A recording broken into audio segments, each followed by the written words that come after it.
Meeting the order for Planning, Zoning, and Agriculture Committee for Wednesday, March 22nd. Get a roll call, please, Kelly. Mr. Featherling? Here. Mr. Miller? Here. Ms. Weber? Here. Mr. Fairfield? Mr. Long? Present. Mr. Swanson? Mr. Eckhoff? Present. Ms. Foster? Present. Ms. Andrade? Present. Mr. Ashcraft? Mr. Scanlon? Here. Ms. Turner? Here. Mr. Wheeler? Present. Mr. Alexander Hildebrand? Present. We have a quorum. Thank you. Is anyone here for public comment? I didn't get any notifications of any. And is anyone here for public comment back there? Okay. Nobody's there, so we'll skip right over that one. Get a motion to approve the minutes.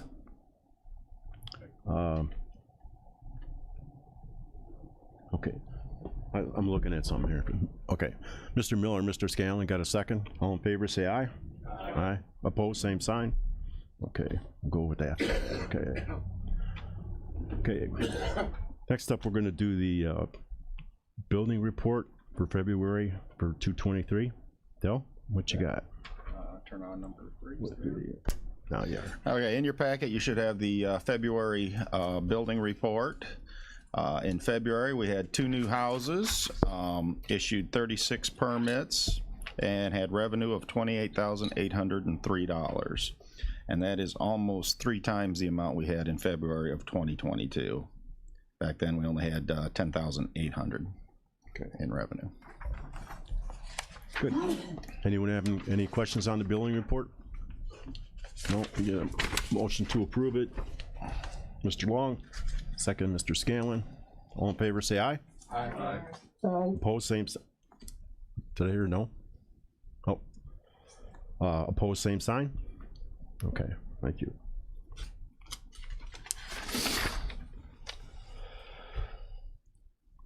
Okay, Dill, we have a stormwater MS4 program discussion for today. That will always be on the agenda for discussion purposes, but I do have some news today. We were audited by the IEPA for this program, and other than a few minor tweaks to our program, we passed inspection. So they do want us to do they want us to inspect for suspended solids now, which consists of taking a water sample, letting it settle out, and then describing what we see and smell. So that's the major addition to the program. Is that for drinking water or? No, this is for anywhere that we have a stormwater inlet into a tributary inlet into the Kankakee River. There's a lot of those. We've got like 28 of them. Yeah, okay. That are under our jurisdiction that we have to inspect every year. Okay. You just have to do that one time a year? 1 or 2. They prefer 2, but at a minimum 1, yes. You could be climbing around trees and getting in trouble out there doing that. Anything else, though? No, if anyone has any stormwater issues they'd like to discuss, you can bring them to me now or anytime if anything comes up. Yeah, okay. Okay. Next up will be Chapter 105, Buildings and Building Regulations, Proposed Language and Notice of Intent. Yeah, this is it's a little premature on the agenda because it really goes along with the text amendment for ZBA, but we can go ahead and go through this. Can you put my PowerPoint up there? Okay. Kelly? It would be the one with the flag on it. All right.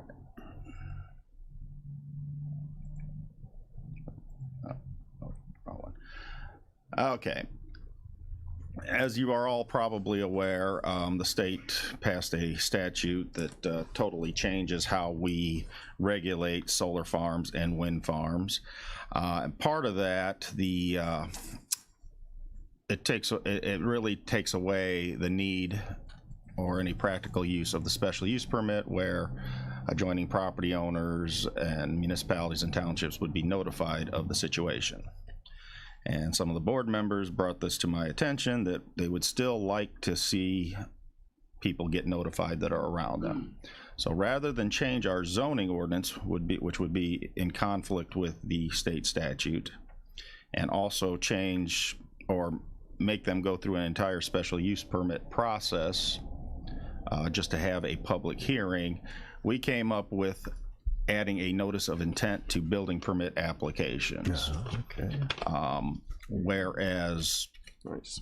if the project has a capital investment of more than $2 million, is a non-residential or non-agricultural project, and it's located on previously undeveloped property consisting of 15 acres or more, they would be required by certified mail to notify all of their adjoining property owners, the township supervisor of the township they're in, and any municipalities within 1.5 miles of the site.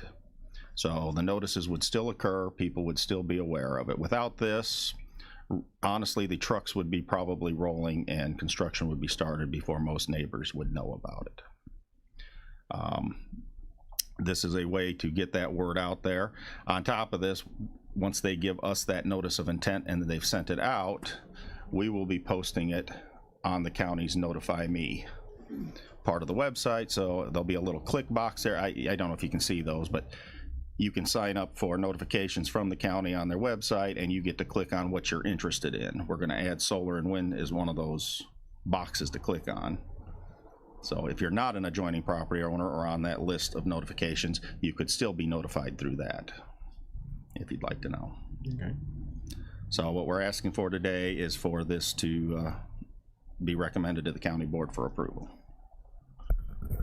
Okay, does anyone have any questions? Okay. Mr. Eckhoff, Ray, did you have something? Okay. Okay, second by Mr. Fairfield. We actually do include a form for them to fill out, so they'll all look the Get a same copy of it. and has all the pertinent information on it. Okay, get all in favor, say aye. Aye. Opposed, same sign. Okay, motion carries. I wanted to get a motion to combine the decommissioning plans today. We got, I get a motion to combine and approve. Okay, Mr. Eckhoff, Mr. Scanlon, second. All in favor, say aye. Mr. Chairman, Motion carries, yes. Mr. Chairman, Yeah, you should probably read those into the record. I was which gonna ones read they them are. now. I'll read them Yeah.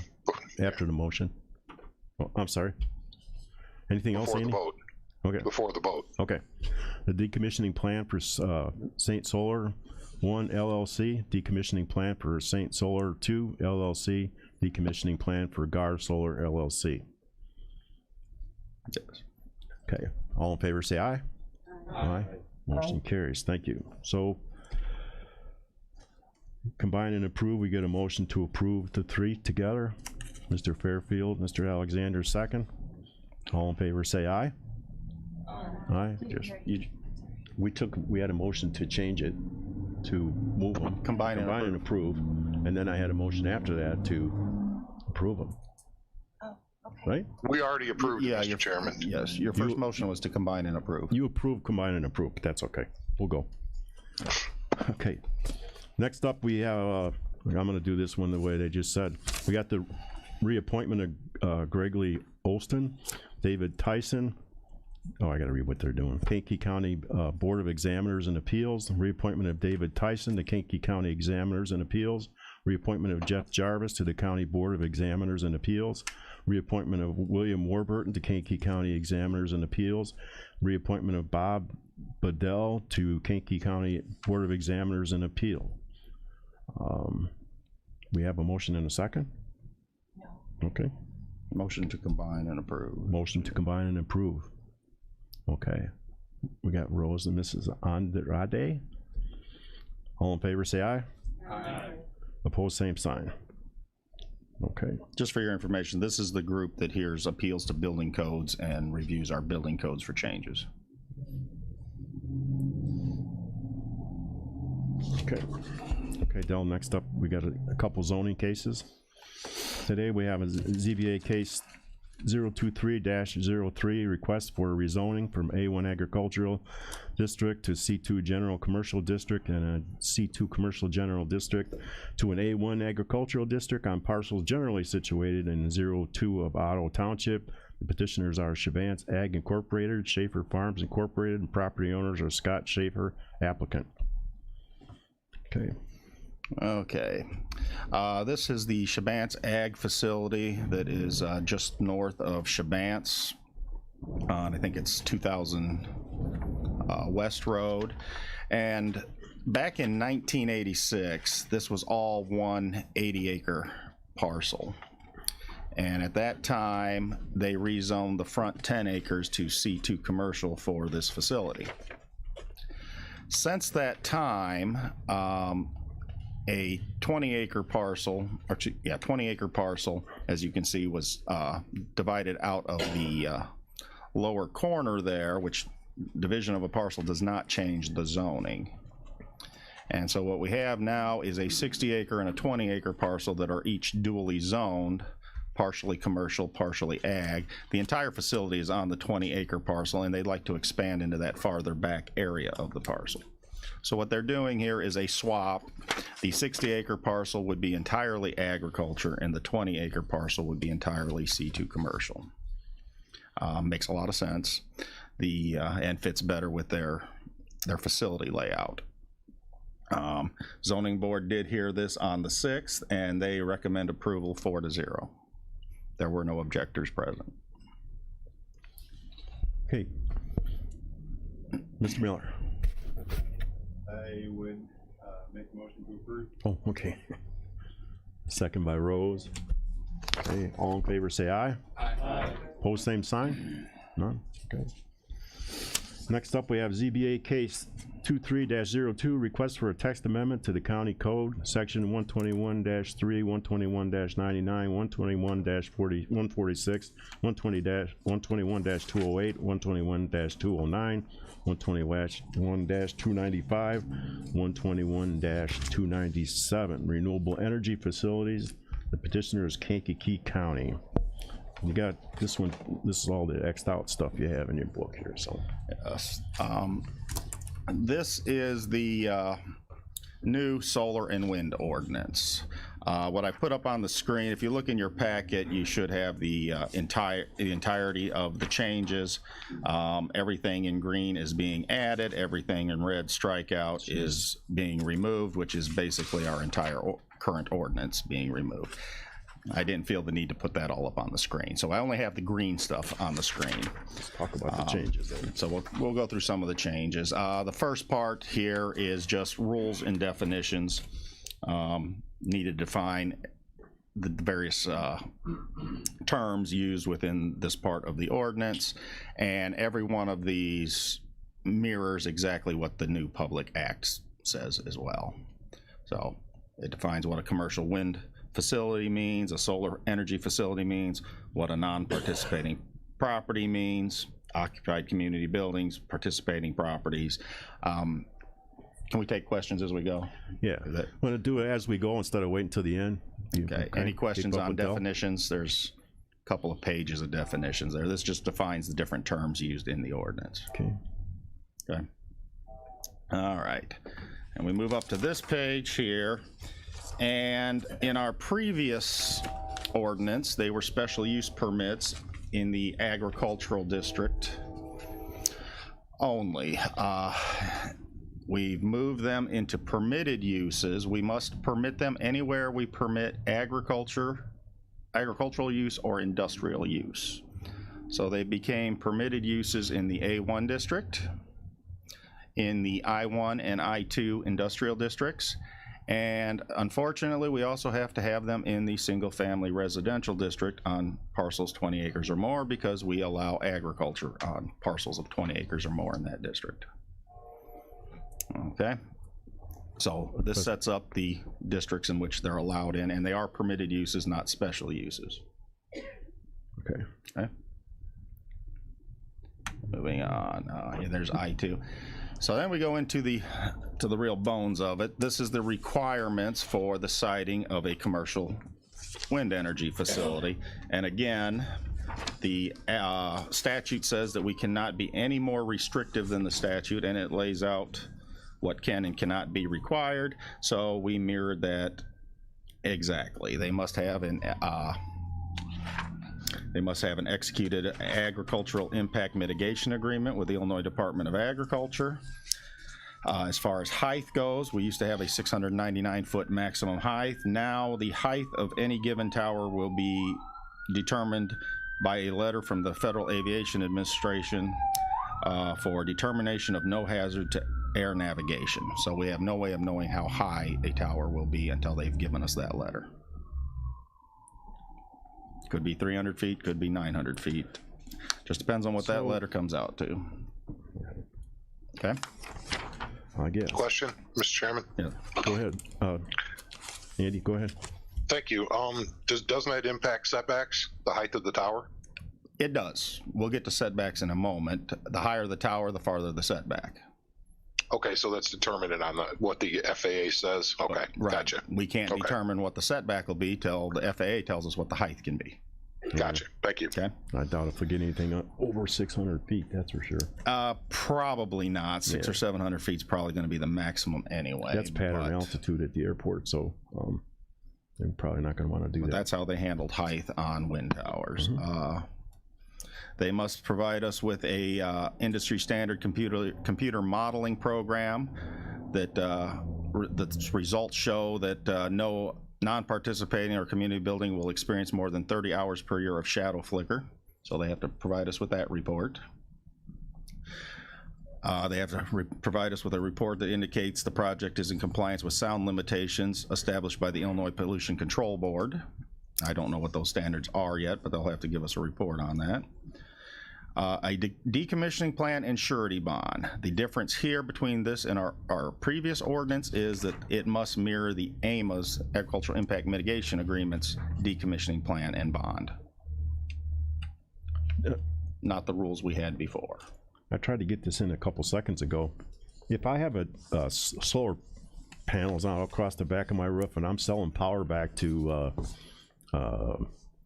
Con Ed or whatever you want to call it, am I a commercial station or am I residential? You're residential. If I'm selling it, I'm actually getting paid for it. The purpose of those panels is for your use. You just happen to sell off the extra that you make. So it's not The considered purpose of commercial. these are commercial. They're selling every ounce of energy they make. Okay, so with the fall This zone that does you not have affect now, any residential or agricultural installations for your own private use. and then with the fall zone that we have now, you basically couldn't put it on a lot unless it was 125% of the height of the tower. So you couldn't be able to put a big tall nobody's going to put a 600-foot generator in their backyard, are they? No, Okay, no. sounds like you You can't. probably need a minimum of about 40 acres, 40, 30 to 40 acres to put up one. put up one. Okay, Okay. thank you. Yeah, so anyway, getting back to the bond, one of the big differences here is that they removed our ability to exclude recycling and the salvage value. Currently, the bonds you just approved include salvage value. So even if it, no matter what the number is to decommission that project, they don't get to give us a bond subtracting out the salvage value. Under this scenario, they do, and that's written into the state statute. So the bonds are going to get a lot less. And the frequency of updating the bond is also going to extend out farther. I have not researched the entire AMA at this point, but we require the full amount up front, day one. Under the AMA, it's a progressive period where you only need to give 20%, like for the first 3 years, then 40%. You don't really get to the full maximum value with the bond until about year 15. So less guaranteed with that. So if the generating company goes under, Sunshine Solar goes under, and they walk and their things are just sitting there, everything's just sitting there, nothing moves or works, then they're not going to have to pay the full amount to have it taken down and hauled away? Well, You if could they sell don't it, I take it imagine, down yeah. themselves, we're only going to get that bond to take it down, for us So to that take it at down. 20%, that's not going to be enough. The bond is an insurance policy for the county if they do not take it down themselves, At 20%. whatever those percentages are. Yeah, I think you said it was about 20%. Okay, That's not gonna and at cover that period of time. And this is a second policy. They also have one with the state, exactly the same. So there would actually be two bonds Okay. for that amount out there. Do you remember in 2008 when builders were dropping like flies? A lot of places got stuck with their bonds, and they really don't. When it gets to the end and they're in trouble, they really don't mean much. Does the state know that? I'm not sure what you're talking about there. Bonds. a lot of guys, financial went. guarantee written by a bonding company that stands good for the bond. Okay, okay. As long as you got the fine print read in there, that's good. So, okay, so that's a big change for us, is the decommissioning plans, but the statute clearly describes what we can and can't do there. It says we can require a bond and we can require a decommissioning plan, but can be no more restrictive than the state, the one they have with the state. So we said, give us the same thing you're giving the state. They need to show us the results of a U.S. Fish and Wildlife information for planning and consulting environmental review for land-based wind energy guidelines. So there's a report they have to give us from them. I have not seen these reports yet, so I couldn't really tell you what's in the report. They must do the EchoCat, which is already required in our ordinance. That's a environmental report with the Illinois Department of Natural Resources. They have to show that they consulted with the Illinois State Historic Preservation Office, and they must have an executed road use agreement that includes all roads and associated jurisdictions that will be used by or affected by the construction. Under design criteria, design criteria starts there. This is where we get into the setbacks. Setback is generally on almost all of these is 1.1 times the height of the tower. So if it's a 600-foot tower, then it needs to be 660 feet setback. And that 1.1 is from the outside wall of any participating residence, 1.1 from the nearest point on the property line of any non-participating residence. They have a 0 setback from any participating property line. So if you have two properties that are both participating and both will have towers on them, then there would be no setback between those two properties. 2.1 times the height from the outside wall of any non-participating residence. So under that same 600-foot scenario, it'd be a 1,320-foot setback. 612, yeah, 1,320. Same for nearest point on property line of any Fish and Wildlife Area, Natural Preserve Commission, protected land, or protected lands. And these are all straight out of the statute. It's all cut and paste. 1.1 times the height from any overhead communication or electronic transmission lines, but not lines that are feeding a property. So these would be your transmission lines, not a drop line that goes up somebody's driveway to their house. 2.1 times from the outside wall of any occupied community building. 1.1 times the height from any public right-of-way to the center point of the right-of-way. And 0 setback from overhead utility service lines to individual houses or outbuildings. So any drop lines to your house, farm, or buildings, there would be a 0 setback to those. Under height, again, it's the determination of no hazard to air navigation will determine the height. Okay, now we go to the solar side of things, which is almost identical with a few slight differences. Get to that here. They still need the agricultural impact mitigation agreement. Still need the compliance for sound limitations with the Illinois Pollution Control Board. The decommissioning plan and bond are the same as the AMA, just like with the wind. The U.S. Fish and Wildlife Services report is the same. EchoCat is the same. Historic Preservation Office consultation is the same. There is vegetative ground cover shall be planted and established on all commercial, this is different, on all commercial solar energy facilities that is consistent with the goals of the Pollinator Friendly Solar Site Act. They must provide a management plan for this vegetation that is consistent with the Illinois Department of Natural Resources guidelines for vegetative management plans and must include both short-term and long-term property management practices. The landscaping shall be located between the required fencing and the property line of the participating parcel upon which the facility sits. And the vegetative screening shall include a continuous line of native evergreen foliage or native shrubs or native trees or any existing wooded area or plantings of tall native grasses and other native flowering plants. The statute gives the Department of Natural Resources 90 days to come up with what that vegetative management plan would look like. I have yet to see one.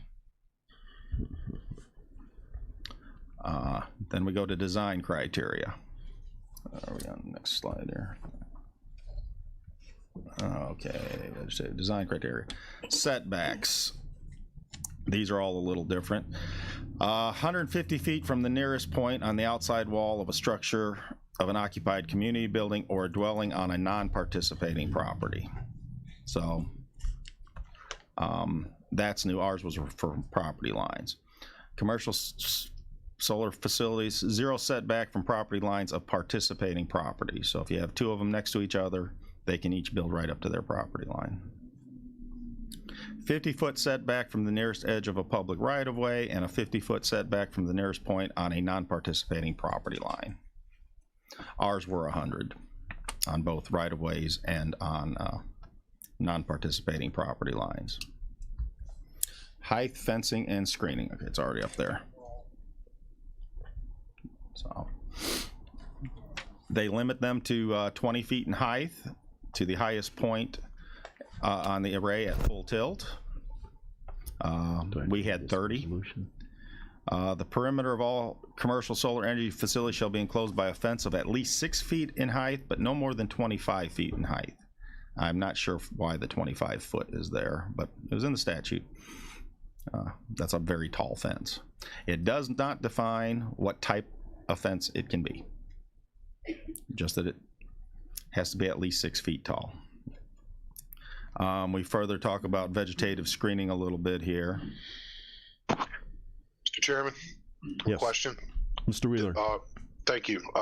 Dell, does the lack of a description or requirement of the type of fence leave the opportunity to us to approve, well, not to approve, but to require agricultural style fencing or anything like that? Or I don't know if that's restrictive, but I think that would be more restrictive than what the statute says.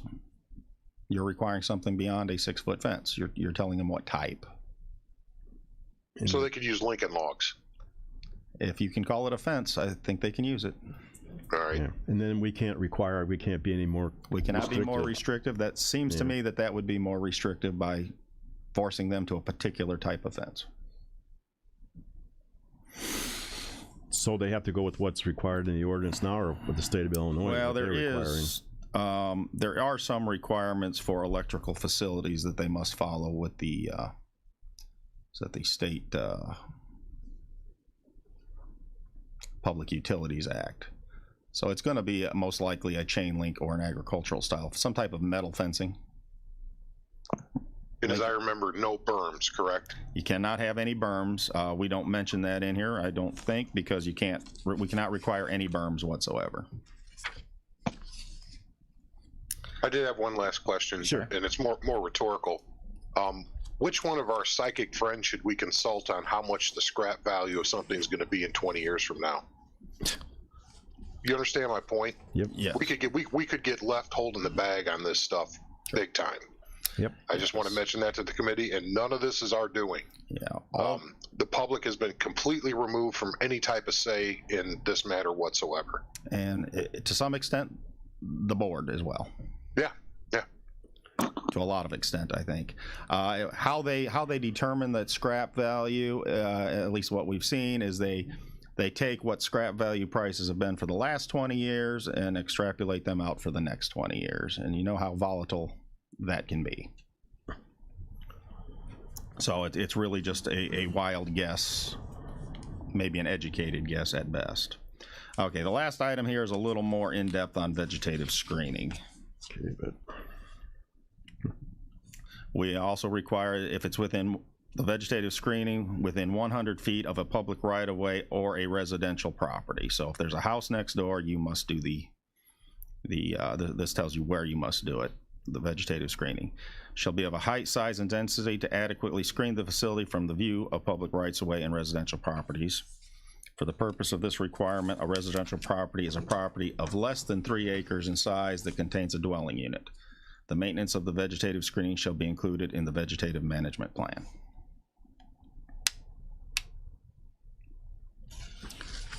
Okay, Dell. One of the few places they gave us a little bit of wiggle room is the vegetative screening. It simply Chairman? said we could require. Yes, Mr. Wheeler, go ahead. Thank you, Mr. Chairman. Does it give us any authority to enforce the management plan, or is it just saying we can require it, but we can't go out and enforce it It says that they must comply with it. It doesn't really at all mention- times? It doesn't mention who enforces it. Because I know that's a big concern of a lot of the current board members, especially people in the room right now, that it's not being adhered to. At least the management of it, overgrown, those types of Right. things. Well, So, my intention, unless I hear otherwise, would be to handle that under property maintenance and code enforcement. So, Mr. Wheeler, you all set? Okay. So can you go out there and write them a ticket if the grass is over a certain height for a certain amount of time? We would send them a violation notice. A violation notice or a violation? Our normal process. Okay. We don't have tickets. So what are you doing to the ones that are out there now that are all overgrown? I haven't had a complaint. Oh, okay. Anyone have any, move on with that one? No? That's what I've got, so. Okay. That, Mr. Chairman, okay, if I Mr. could Wheeler? mention, Sure. this did come up, and the ones that we were getting complaints on were still under construction. No, the And one I I've think Dell would verify that, so I Yep. want to make sure that that's the case. Yeah. Once it's under construction, then the management plan applies. Right. Is that The correct? one I was Okay. complaining about didn't have anything, it was long done, and it had been sitting there for 2, 3, 4 seasons and never been touched. And that's not true. Oh, I drive by it every day, I see it. That was not true. First of all, the construction season was only 1 year. We did get them to clean it up after that. They did. Yes. So So what's cleaning it up then? Picking up debris or Well, they mow? it's not going to be a golf course, okay? It's Okay, not it's going to be not, a man. manicured golf course. But these thistles that are 5 feet tall, they kind of stand out when they're growing in between the units. Might snag them up, might not allow them to turn. This changes the entire game on that till I see what a management plan says they must do. I can't even tell you if maybe 5-foot thistles are allowed. I don't know. Okay. Go ahead. Pardon? Thank you, Go ahead, Mr. Ms. Chairman. Thank you, Mr. Chairman. So when did we have to go ahead and put this into place? Did we have 3 months? I mean, we're beating that expectation right now. We are. We're Okay. a little ahead of schedule. I'd like to thank my staff for that. Yeah. The Public Act went into effect January 27th. Okay. We have 120 days from that date to have our ordinance in place, so about May 27th-ish. So kudos to you and your staff for doing this very early on. Second question was,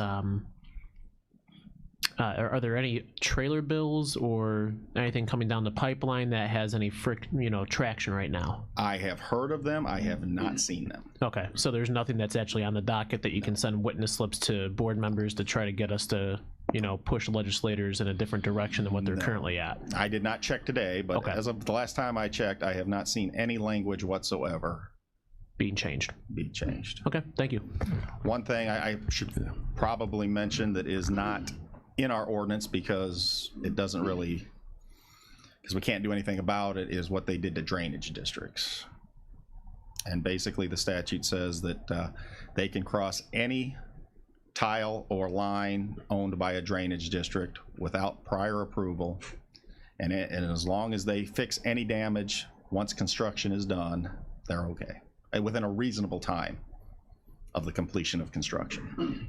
See, that scares me when they say that, reasonable time. Yes, they use the word reasonable in this statute a lot. Yeah. Okay, and then just a follow up. So did any of this in the statute change the fee structure coming to your office for the solar, wind, anything else? Well, we won't be getting zoning fees because there's no zoning case. No special So use that on that. changes that.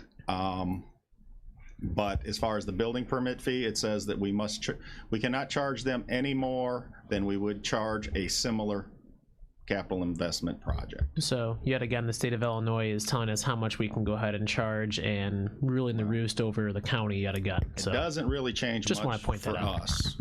we've always used our non-residential fee structure, which is our commercial fee structure for these. Other counties had various other schemes by the megawatt and things like that. So it doesn't really affect our building permit fee. Yes. Mr. Miller.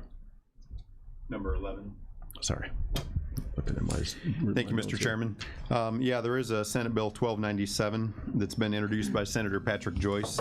At this point, it's somewhat of a shell bill, so there's not language put in it yet, but that's being negotiated now. And there's House Bill 3146, carried by Representative Yednick.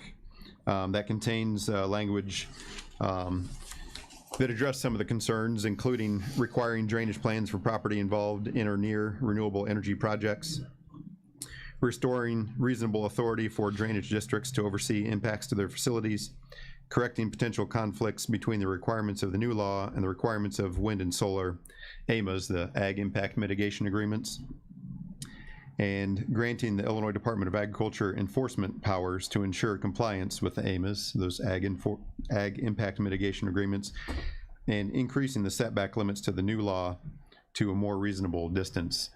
I know you mentioned 1.1% 1.1 times, yeah. 1.1 times the height. That doesn't give much room if something shatters or... If it's a 600-foot tower and it falls over and you've got 660 feet for it to land in, when it hits the ground and it shatters outward, it's probably going to go beyond that 660. Right. I also noticed that even in the new statute they're proposing, they use the word reasonable a lot. Mm-hmm. So those two pieces of legislation are the beginning of negotiations with the advocates of wind and solar companies. And hopefully they'll get some traction and move along.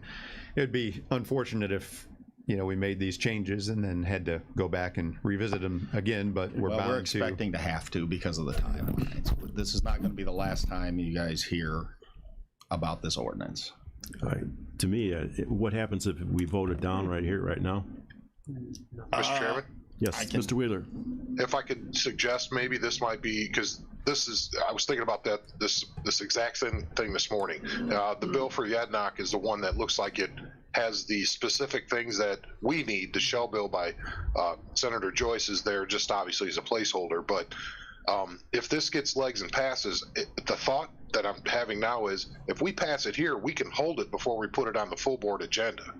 We have some time, and if nothing changes, then we just add it to the next available agenda. If something changes, we can come back here and reauthorize it if it fits in that 120-day window. Does that make sense? Not quite, Mr. Chairman. Yeah. It doesn't make sense to hold it? Wait for changes instead of starting all over again? To meet the 120 days, you could hold it till the May meeting. However, if we make any substantive changes to this ordinance as presented now, it would have to go all the way back to the Zoning Board of Appeals for public hearing. ZBA for public hearing. We'd have the 20 or the 15-day notice that has to go out. We probably would not meet the May 27th deadline if we made changes to this.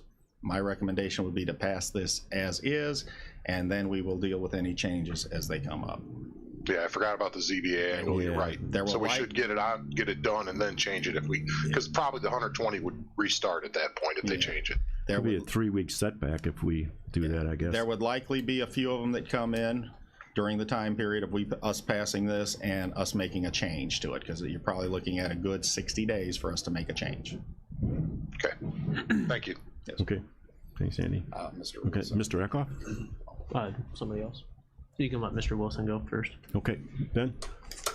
Mr. Wilson? Mr. Chairman, I just want to bring to everybody's attention, there's a third bill. It's Senate Bill 1898. It's carried by Win Stoller. I think people are coming at this from many angles, and I just want kind of this group to be aware of that. So that bill actually ties to high impact business, and essentially what it says is any business applying for a high impact business designation, which is what these solar and wind producers utilize to get their incentives from the state of Illinois, they have to be approved by either the municipality of which they're within or the county if there's no municipality applying. So it's not necessarily fixing some of the concerns from that Mr. Miller addressed, but it is allowing some potential authority. So that's another angle at which some of our General Assembly members are looking to address this. So there might be some ability to combine kind of these efforts and talk amongst the General Assembly. So as we do kind of our legislative approach to this, potentially we have partners who've introduced not necessarily a bill that you would say applies to, you know, solar or wind energy, but it does apply to this scenario. And I believe when Senator Stoller pitched this bill, it was in direct response to this 4412 that passed. So there's kind of a couple different avenues to this. So they basically went ahead and passed an emergency ordinance, and then it sounds like there's gonna be a lot of stuff thrown at it as it goes, so we could visit this again, like Del said, and we can change any one of these amendments we want to. Okay, Mr. Eckhoff? Thank you, Mr. Chairman. Just really briefly, HB 3146 went to Rules Committee on the 10th, and there's been no other movement on it, and the witness slips are for this bill and 106 against it, but you can't go ahead and fill out a witness slip right now, so if staff could go ahead and keep on that and let board members know if it's something that you'd endorse, I would gladly go ahead and sign as a witness for it. Sure, will do. Thank you. Yes, we will monitor these closely, and any other legislation that may come up with it. Just for your information, I did put the entire Public Act in your packet, so if you'd like to read it yourselves, it is in there. Okay. Anyone, any more questions? Everybody's all set? Get it. We didn't get a motion in the second when I started it, sorry. So we're gonna get a motion in a second to approve. We get a motion by Mr. Long. Mr. Alexander, second. All in favor, say aye. Aye. Opposed, same sign. Okay, thanks, Del. Okay, Ben. Next up is DCEO line item appropriations intergovernmental agreements. Mr. Wilson again. Thank you, Mr. Chairman. So this is similar to something we passed in 2020, where the county board agreed to be the grant author and fiscal agent on behalf of our partner in Hopkins Park surrounding the natural gas main extension. So we put together an intergovernmental agreement. That works pretty well. We have a very talented finance team that's really good at managing grants, and I know you guys have heard probably through Finance Committee some of the awards we receive for the work that they do down on the third floor. And when Chairman Wheeler was talking to Senator Joyce about these line item appropriations, Kankakee County's received 10 or 11 appropriations in some regular size, decent sized communities that maybe have some capacity, but also some very small communities that don't have capacity. And so what came out of that was, hey, we've got a partner here in the county that knows what they're doing with these. Is it possible for you to lead kind of the charge and be the fiscal agent on some of these? And so these towns are receiving somewhere between $50,000 and $150,000 to do various general infrastructure improvements. And so we've been working, compiling the paperwork, making sure that the senator's requests are met. But one piece of that would be as their fiscal agent, as we go to apply to the state of Illinois on their behalf, essentially. I think from a paperwork standpoint, from a paper trail standpoint, it would be really in our best interest to have approval from this committee and then subsequently the full board for Chairman Wheeler to execute documents on behalf of these programs. So we put in your packet a sample of the resolution that's signed by both parties. These are, again, small towns. Kankakee Park District got some money, Bradley Bourbonnais, Union Hill, Reddick, some of the fire protection districts. We just really want the ability, as these come through the senator's office for these line item appropriations, that we can properly track the paperwork and make sure that the chairman has that authority to execute. And so I'm kind of requesting an omnibus approval here for this program, where we would manage all of those. Obviously, finance would make sure that our GATA certification, all of our paperwork's in order for us to maintain that. We would then get grant agreements on behalf of these jurisdictions from Commerce that would say, we have to follow these certain rules, and we would make sure all those rules are followed before any dollars were expended on these projects. But I think it's just best for us to have this documentation through the board before the chairman's executing these agreements. Okay. Any questions for Mr. Wilson? No? Okay. Get a motion to approve then. Okay, yes. Go ahead, Mr. Fairfield. Mr. Chairman, we asked Mr. Wheeler if that's going to be too much of a burden for him and his I got it now. administration. I think 11's dead, Ray. You Okay. got the mic there? No, we're on. No. Oh, here. I can hear him. Can we check with Mr. Wheeler if that is going to be all right with him and his administration? Yeah, it's thank you for that, Mr. Fairfield. The senator, basically a lot of these appropriations that are coming down to us, since these communities like Buckingham and Union Hill and Reddick don't have the infrastructure to be able to manage these. And so, as I told, as long as it doesn't require us to do a whole bunch of work, we can handle it. We're requiring these municipalities to write up and complete the paperwork, and Ben can speak to that. They have to tell us, they have all the effort. Ben's, I want to say the cat herder. Is that pretty much accurate, Ben? You've just got to make sure we got everything to submit to the state. So yeah, we've got kind of a traveling roadshow right now. Michelle and I downstairs have been going out to the communities and saying, okay, tell us what you want. We convey that to the state of Illinois then to get the approval. Then we make them go through the effort of putting the narrative language together so we can finalize the paperwork. I will say this, when I say that we're going to be executing this, what's really nice is we do a lot of these. So non-disclosure certification, mandatory disclosure certification, state of Illinois standard application, all of these things are applications that many people within our organization are regularly working with. And so we're used to going through the process. We have the paperwork on our end. We know all of our information. So we're just duplicating a lot of paperwork on that front end. So it looks like the county of Kankakee is applying for 13 separate grants, and then we'll have what the project name is and what the specifics is from those communities as to what they want, and then the state will approve it. So it's, I don't want to say it's a lot of rubber stamping, but it is a lot of repetitive paperwork that we're used to doing. So it's not as cumbersome as writing 12 individual grants or 13 individual grants, but it is going to be a lot of tracking our end, and we'll make sure it's done right and appropriate. But it's just something that we believe, as you know, us as the fiscal agent for some of these smaller towns, really makes sense, because otherwise I'm not certain how they would get their money. A point of order, Mr. Chairman. Sure. Do we have 7 board members in the room right now? I just checked. We're good. We're good. Okay. I couldn't tell it from the view. Thank you. I counted already, Andy. Way ahead of me. Everybody else got to stay though. Okay. Anyone else? Ms. Andrade. 13. Is this gonna be like the same thing that the board members will have to approve where the funding will go? I believe it's done by the grant manager. Would that be right, Ben? Mr. Wilson? So we'll be paying this as part of our warrant process. So that, I mean, there will be money transferred from essentially what will happen is the jurisdictions will make the expenditures on the project. We will report that to the Department of Commerce. They will then issue through the comptroller's office a check to us. And so it's like the kind of the triple check on, we send all the paperwork in saying, hey, can we have our money back? But it's not our money that went into it. And then we'll receive the check. And then as part of the monthly payments that we make, that will be approved through finance and then through the county board.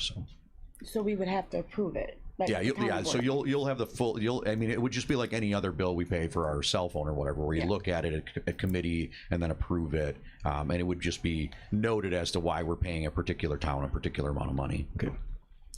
Mr. Mr. Wheeler? Chairman? Yeah, just really quick. We're not approving what they spend the money on. We're just approving the expenditure as far as the dollar amount and all that. They still pick what they want. Okay. And it has to match up with the grant, obviously, or else. Commerce is the approving entity on that one, because the town is spending their money.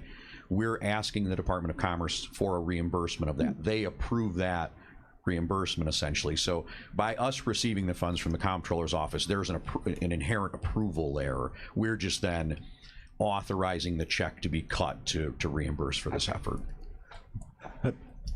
Mr. Wilson, if you're a small community, what if they don't have $200,000 to fix something and they can't get the work done and submit a bill until after you get the money? So the smaller communities are receiving $50,000. They can do it in tranches if they're so inclined, where they could start the work and maybe have a pay request and then do the request for funds.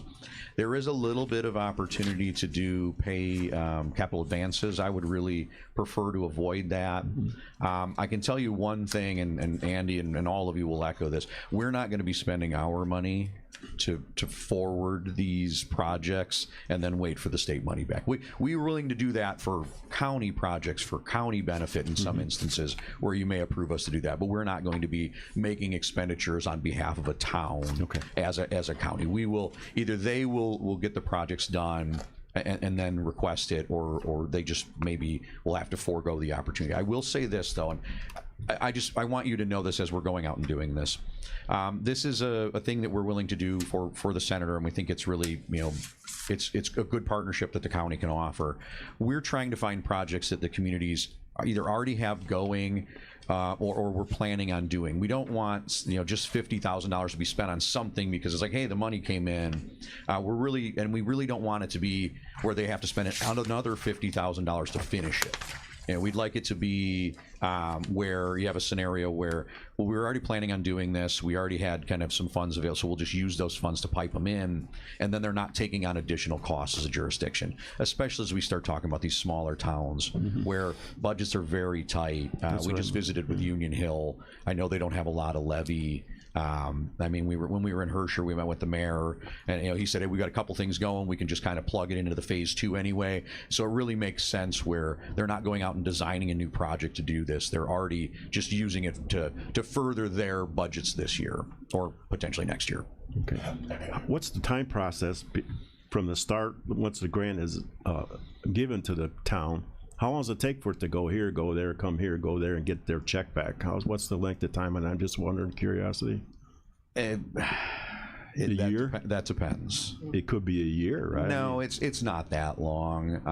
But if they got to wait till they finish the project, then... Executing a grant agreement is still a very timely process in the state of Illinois. I will say, though, pay requisitions through the comptroller's office have been very timely. Okay. I mean, because we do a lot of them for transit and for other things, and we see our money relatively quickly. So the biggest thing would be waiting till the end of the quarter to do your quarterly report, then making your request. And it also, I mean, I tell a lot of entities this: if you don't give us what we need when we're filling out their paperwork, it takes a lot longer.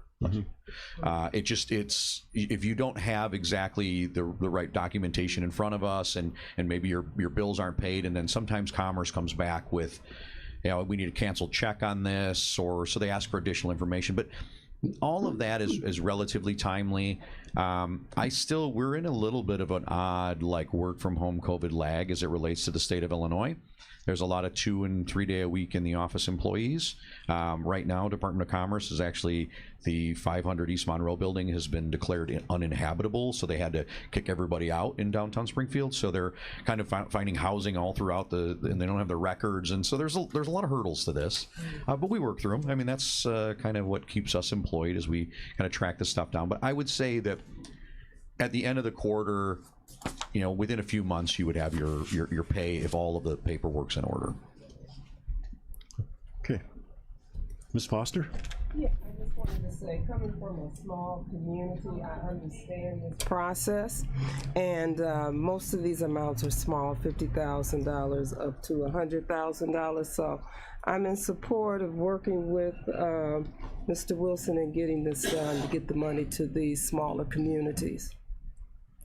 Is that in the form of a motion then? Yes, I make it a motion. Okay. Ms. Andrade? I second. Second? We're not really spending any money technically, so all in favor say aye. Aye. Opposed, same sign.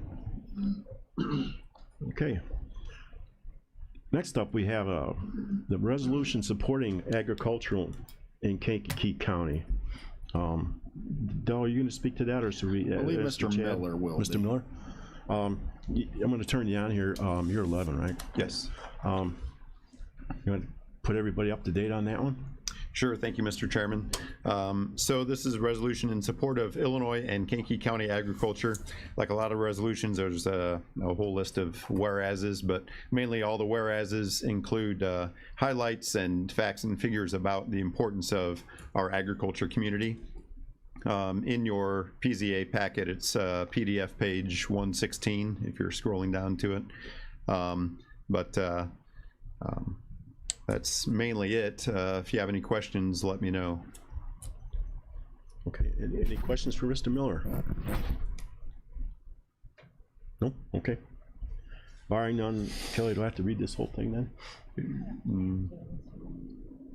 Unless I wanted to, so I don't have to. Okay. Mr. Wheeler, you still on there? Mr. Wheeler, Yes, sir. do we have to read this, or could we just go with it? No, just read the title, maybe resolution of Okay. support. Yeah. Okay, we have a motion and a second for a resolution to support for Illinois and Kankakee County agriculture. We need a motion in a second. Second, Mr. Scanlon. Mr. Long, but I thought we already had two back there, so, okay. All in favor, say aye. Aye. Opposed, same sign. Okay, thank you. I'm gonna postpone the trial. Okay, we're on comprehensive plan training. Though we still have hydrological bathymetric vendor selection. We're running a little long today. If it's okay with the committee, I'd like to postpone that till next month. Need a motion to do that? Okay. Okay. We're gonna put that off to the next meeting. That would be April. And next up is hydrological bathymetric vendor selection. Yes. And I saw a truck in the parking lot, I think. Is there someone here from that company? Yeah, Okay, go ahead, Del. Let me open it up first, though, okay? The GIS department and our GIS program, with the help of our GIS committee, has determined that bathymetry and hydrographic analysis of the Kankakee and Iroquois rivers would be the next project that we would be taking on with our GIS fund. We sent out an RFQ for proposals. We had 3 companies that, firms that sent intents to respond, but only one, which is Prairie Engineers, actually sent in a proposal. The GIS committee met, they reviewed their proposal, asked questions, and recommend to the Planning and Zoning Committee that we choose Prairie Engineers as the vendor for this project. Scott Perkins from the Prairie Engineers is here and has a presentation if you'd like to hear it. I would. I think we should hear it. It shouldn't take too long, right, sir? Come on up to the mic over there. Can you load it up? And I'll turn the microphone on for you. Hopefully I get the right one. That one there. Okay, go ahead, sir. Good morning. Morning. You want to advance your own slides or you want me to do it? Sure. It doesn't have its waders on. Thank you. Sure. Mr. Chairman, members of the committee, we're honored to be here. I'll try to keep this brief. I know your time's short this morning. Just a quick look at Prairie Engineers. We're an Illinois-based firm, woman-owned, in our 12th year of business, in a very steady, stable growth pattern. This shows a distribution of our staff, the distribution of engineers, licensed professionals by discipline and by gender.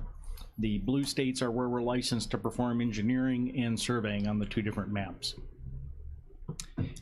A little workflow org chart for the bathymetric survey project. I will serve as the quality manager on the project. Mr. Forgy, our senior VP, will be the principal in charge and the lead surveyor. We provided staff resumes, so GIS department can provide those to you if you have an interest in more detail on staff involved with the project.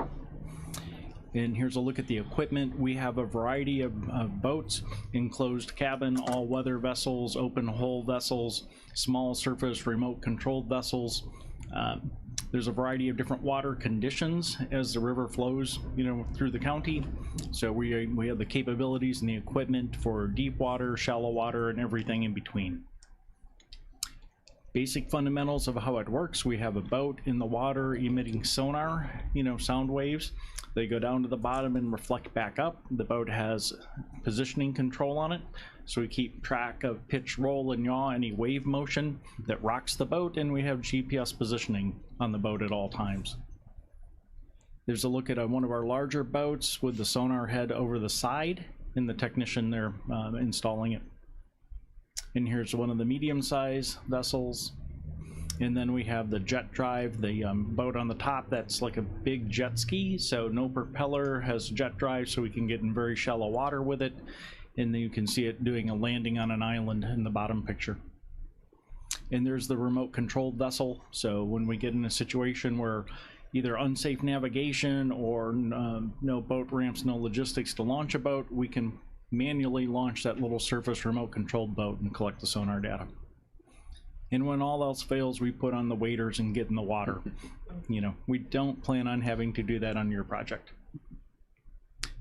What this is all for, you've got two primary questions you're trying to answer. What is the depth of the river?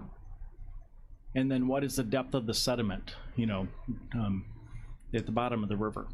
So in this slide, I'll go back one, the deliverable, what the GIS department has asked for and what they'll receive is a contour map of the river bottom, color coded by elevation. So blue is deep water, green is, shallower water, red is unnavigable or, very shallow. And then that estimation of the amount of material. So how much soft, unconsolidated material, is sitting on the bottom of the river that could be posing, a hazard to navigation or increasing flood risk, There are two methodologies that the GIS department requested, single beam or multi-beam, and this little diagram is trying to explain the difference. Multi-beam is a wide swath collecting many pulses underneath the boat, and single beam, as you can see on the slide, is a narrower, single emission. Multi-beam is really effective in deep water. It's very efficient in deep water, but it loses its efficiency in shallow water. Our recommended workflow, we're going to collect, the center of the river, what's called the fall lag. We're going to run cross sections from bank to bank, process the data, and then the sequence of the work. We would break it into 3 projects: an east, a west, and the south reach of the river. Basically, the main dam here in town becomes a dividing point. I did project recon last month when we were here. Initial recon, you're seeing in the top left, that's the state line bridge over at Indiana, and then the restriction, the low flow overflow there at Moments. Variety of boat docks already deployed in the river between here and there. And then you've got your large dam here in town with the hydro plant, the boat ramp at Aroma Park, and then the state park, there at the other end. So no unexpected hazards were discovered in the recon. Normal amount of tree stumps and debris hanging on the bridges or just below them. So nothing that creates a safety risk with the preliminary recon. First step is to do a pilot project. So the map you see here showing the confluence of the Iroquois and the Kankakee is where we propose to do the pilot project. For the pilot project, we'll launch the boats and collect both the multi-beam and the single beam data, turn that data over to the GIS department for their analysis so they can make a decision on which data set is most beneficial and cost effective. There is a difference in the pricing of those two options. So that's a decision point that the GIS department will work through. Timeline for the project from start to finish, we have scheduled 3 months to get the entire project done. At the end of the day, the navigation chart, red is shallow, green or light blue, is less shallow, and blue and black are deep water. So that's one example of how the data can be displayed by the GIS department at the end. Another look at the data, so 3 parallel lines collected. Black is deep, red is shallow, green is somewhere in between. These are projects we do for the U.S. Army Corps for safe navigation on the Illinois River and Mississippi rivers. And another look at the data where the data has been collected at a denser pattern. So I know that was kind of rapid fire, but if you have any questions, could entertain them now, or you could send them into the GIS department to Mr. Olson, and he can route them, to me afterwards. So thank you very much. Okay, I got a couple quick ones. Yes, sir. How much sand can you read through and get the rock bottom, the original riverbed? Can you sound down to the original rock bed from the original river, or can you only go through the sand a few feet? We use a dual frequency sonar, so over 100 kilohertz hits the soft top unconsolidated and reflects back. The lower frequencies around 45 kilohertz go down through that unconsolidated material. If it's pure sand, it will reflect back. So if it's sediment, a mixture of sediment beyond pure sand, then we can get that depth of bedrock. Okay, my question is, I have the same type of stuff on a boat that I use, and it doesn't always go through like 4 or 5 feet of sand and show you the rock bed, so you don't know where the original river was. And I've been searching out there since I've been on this river committee, and we don't really come up with it. Getting the sand, it's like 5 or 6 feet of sand. It won't go any further down. Is that this? Mine goes like 45 too, I think. Yeah, the key there is having a dual frequency, sonar unit. In most recreational devices are single frequency. Okay. So they're picking a mid frequency, probably closer to 80 kilohertz, kind of that middle of the road. So you're getting a quick depth measurement, but you're getting some report. Okay. On what the bottom condition is, because it's important for anchorage if you're sailing, or fish habitat if you're trying to pick out where the largemouth or smallmouth bass are. Yeah. So the recreational units are doing similar, but not the same. Right. We have more frequency and finer resolution of the data. Can you see the decomposite lines from the leaves from the years over the years, the leaves that come in the fall every fall and then get sand on top, so you could see which years most of the sand came in? Or no, you can't pick up a true stratification like that. Okay. You could do a soil probe. Okay. For that. Okay, Mr. Wheeler. Thank you, sir. A few questions. Let's see here. We have recent bathymetrics on the whole Aroma Park area. Is that something we could save money by getting that data to you, basically from Ryan's Pier to the other side of the island? My understanding is that existing data is only a single return off of the depth of material. The first return for depth to surface. It doesn't have the second return for the unconsolidated material. Yeah, so they're not going to be able to give us the thickness of the sand, Andy. I'm not sure. Has that been verified? That statement that's not.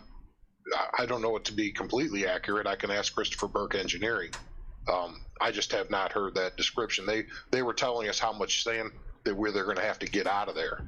So it seems to me that they would have to penetrate to see how far down it is. So I'll check that out with Burke, and I'll get back to you guys on that. Okay. I'd really like to see a 1/4 mile up the Singleton Ditch as well. It's a major source of sediment, and is that something that could be added on to this? If it's navigable, we certainly can. Okay. Yeah. Most of the year it is, unless it's flowing backwards in Indiana because of various other reasons. What types of other displays do you have available on modeling? Is there? This is a very engaging thing and timely for us as we start to address and dredge. And we want to see the impact, like at state line, of what Indiana's doing. So the best thing to do would be to get a shot now, a really good one, high quality, and then compare 10 years and see what type of changes we're seeing in that time period when we do another bathymetrics. Would you agree that that's a good process, from your viewpoint as an industry expert?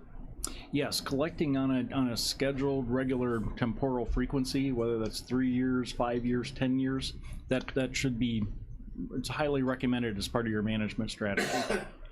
Okay. And I guess the last thing is, and this was an idea as I presented at the Watershed Conference, somebody asked if, they could know where to boat. Basically, they would want to know, is this information that's going to help people to stay away from problem spots? And it occurred to me, why could we do a QR code and put it on signs at the boat launches and people take a shot of it? And it's really just a picture of when we did the study, but it gives people an idea where the river hazards are. Is that something, do you see that we could offer the public? Everybody's carrying a cell phone. They carry it on the boat. They'll know basically, don't go over here, go over there. Yeah, Do you see that as a good use? I do see that as a beneficial use of the data. You're going to have those color-coded depth maps available. So queuing them up with a QR code as you've described, or following NOAA's inland navigation practices of having them available for download, into the boater's GPS navigation system is an option as well. I think that would really help our community. Would you agree, Mr. Featherling? Yes, but does that open us up for liability, Mr. Wheeler, if we do that? Are we saying it's safe to boat here and they boat there and they hit We're something? not saying that. We're saying this is a snapshot in time. This is where the river was on 6/17/23. Yeah, so it was 4 feet deep then. That's basically it'll all we're change, saying. but and we'll make sure legal runs through it. But I'm sure this is not a new idea. It just occurred to me. No, it's on my GPS now, so. Yeah. Well, Okay, I got a question. anyone else? Okay, Rose, go ahead. Mrs. Would Foster? that also apply for people who want to swim? We've had a lot of deaths that have occurred in the Kankakee River. Having a QR code to let people know the different depths or whatever is not recommended swimming or whatever, could that work as well? And that would be beneficial. The flow rates are probably the greatest hazard for people swimming in the river, and those of course are impacted by the surface runoff and the amount of rainfall in the water basin. So your depth map is only one variable in assessing the risk of entering the water. The cubic feet per second of the flow of the river is probably by far a much greater hazard, to people entering the water. Life jacket awareness programs, right? Follow Army Corps' lead. They now have free to use life jackets at every boat ramp that Army Corps administers. Simple practices like that, I think could help mitigate that risk. Okay, Mr. Long? Thank you, Mr. Chairman. I do sit on the GIS committee that interviewed Prairie Engineering, and I want to say that their full presentation was impressive, and we had a lot of opportunity to ask questions. I actually sat on the first committee that was put together to do the first flyover more than 20 years ago of the surface maps of Kankakee County and then following maps of the cities and stuff. And this is something that we probably should have done a long time ago, to know what our greatest asset, the Kankakee River, has in store for us. And I would like to bring the motion forward that we accept that proposal from Prairie, knowing that they are an Illinois company and minority owned, and I feel like we're probably going to get a good product out of them, and I'm glad to be part of that decision. Could I just interject a second? Sure. Currently, we don't know really, the consultants have an idea which one will work best, the single beam or the dual, and that's why we're doing the pilot project. And the prices range from about $125,000 to $189,000. If you could add not to exceed $189,000. I would add that to your motion, please. Gladly. And I want to know how deep Devil's Hole is. You can tell us where Devil's Hole is at. I can point it out to you. Exactly. The chicken hole, I can tell you how deep that is. And I guess the caveat to that is if doing the Singleton ditch will add any cost to the. Yes, add that, please. And do we need to go the other way, Andy? You want to go past the dam in Wilmington, or you want to stop there? Is that where we're stopping? We're not going. We should be stopping at the county line, okay. We're actually extending into the county line about a quarter mile in each direction, just so we don't have, just so we have a little overlap. Yeah. But we're not, we're not going anywhere near the Wilmington Dam. Okay. Okay, we got a first. We get a second. Mr. Scanlon. We're spending money here, so we get a roll call, please. Mr. Featherling? Yes. Mr. Miller? Aye. Ms. Weber? Aye. Mr. Fairfield? Aye. Mr. Long? Aye. Ms. Foster, Aye. Ms. Andrade, Aye. Mr. Scanlon, Ms. Turner, Mr. Wheeler, Aye. motion carries. Thank you. Okay. Thank you for coming. My pleasure. Maybe I'll see you out there. Look forward to it. Next up for transportation, we have Mr. Wilson for the FY 24 IDOT 3C agreement. Coming up there again, Ben? They gave me the mic again. This one should be short. So we don't have the agreement yet. We are in the process of working with DOT staff on what we call the uniform budget template. And in authoring the UBT, which we've submitted to IDOT per our requirements, IDOT has reached out to see who the authorizing signatory would be, and I thought it apt to ask for authorization similar to the previous thing we talked about, to allow Chairman Wheeler to execute the documents. The one notable item is we have leftover planning dollars in the state of Illinois. We typically receive about $375,000 for staff costs, direct staff costs, and then some of our non-personnel costs for planning, not the actual construction.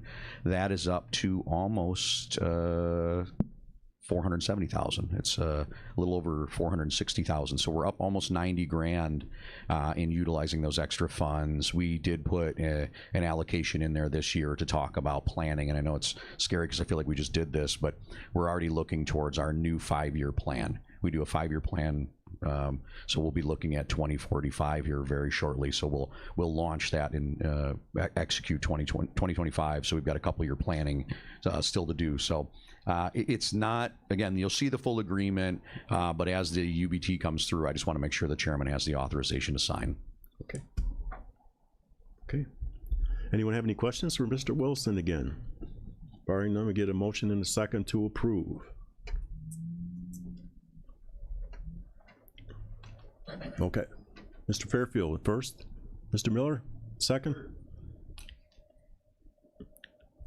All in favor say aye.